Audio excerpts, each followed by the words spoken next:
ลักษณะการพูดของอสัตตบุรุษ4วิธีพูดที่ทำให้คนค่อยๆหมดศรัทธา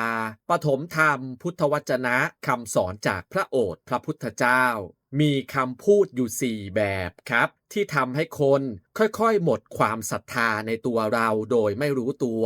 และเราอาจเผลอทำสิ่งเหล่านั้นอยู่ในปัจจุบันโดยที่เราไม่รู้ตัวอีกด้วยครับภิกษุทั้งหลายบุคคลประกอบด้วยธรรม4ประการเป็นที่รู้กันว่าเป็นอสัตตบุรุษ4ประการอย่างไรเล่า4ประการคือ 1. ภิกษุทั้งหลายอสัตตบุรุษในกรณีนี้แม้ไม่มีใครถามถึงความไม่ดีของบุคคลอื่นก็นำมาเปิดเผยให้ปรากฏไม่ต้องกล่าวถึงเมื่อถูกใครถามก็เมื่อถูกใครถามถึงความไม่ดีของบุคคลอื่นก็นำเอาปัญหาไปทำให้ไม่มีทางหลีกเลี้ยวลดหย่อนแล้วกล่าวความไม่ดีของผู้อื่นอย่างเต็มที่โดยพิสดารภิกษุทั้งหลายข้อนี้พึงรู้กันเถิดว่าคนคนนี้เป็นอสัตตบุรุษข้อที่1คนที่มีลักษณะเป็นอสัตตบุรุษคือชอบหยิบข้อเสียของคนอื่นมาพูดและขยายต่อให้ไม่มีใครถามก็อยากเล่าพอมีคนถามก็ยิ่งพูดจนอีกฝ่ายดูแย่เปรียบง่ายๆครับเหมือนเห็นรอยเปื้อนเล็กๆของคนอื่นแต่เอาไปขยายให้กลายเป็นเรื่องใหญ่ 2. ภิกษุทั้งหลายอสัตตบุรุษอย่างอื่นยังมีอีกคือ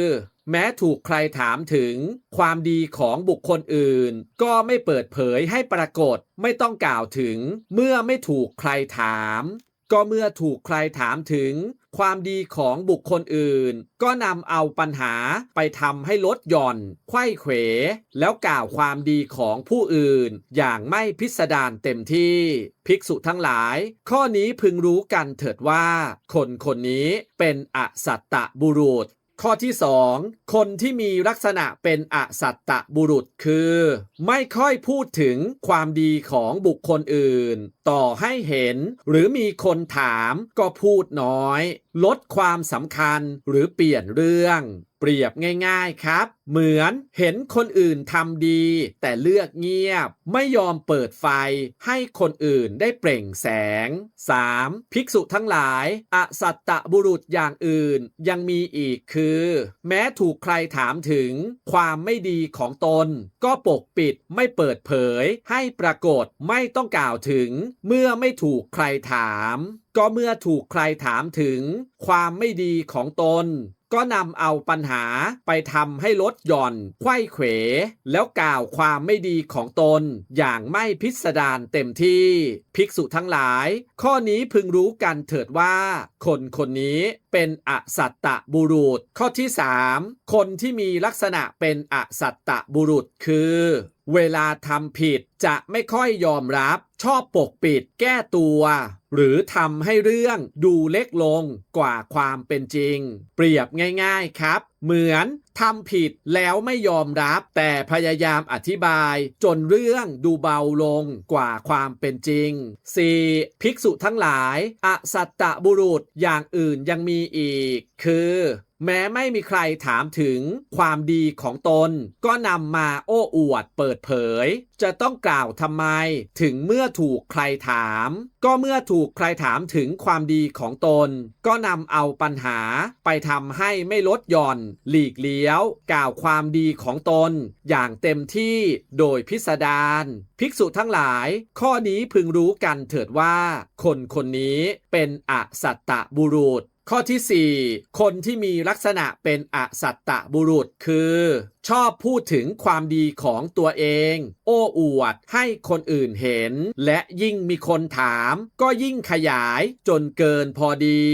เปรียบง่ายๆครับเหมือนทำความดีเพียงเล็กน้อยแต่ประกาศให้ทั้งโลกรู้ภิกษุทั้งหลายบุคคลผู้ประกอบด้วยธรรม4ประการเหล่านี้แล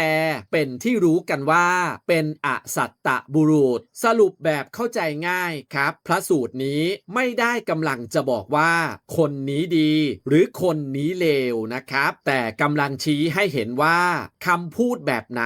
ที่สะท้อนจิตใจที่ยังไม่งอกงามและทำให้ความสัมพันธ์เสียไปโดยไม่รู้ตัวคนที่เป็นอสัตตบุรุษมีลักษณะการพูดอยู่4แบบครับ 1. ชอบพูดข้อเสียของคนอื่นแม้ไม่มีใครถาม 2. ไม่ค่อยพูดถึงความดีของคนอื่น 3. ปิดบังความผิดของตัวเอง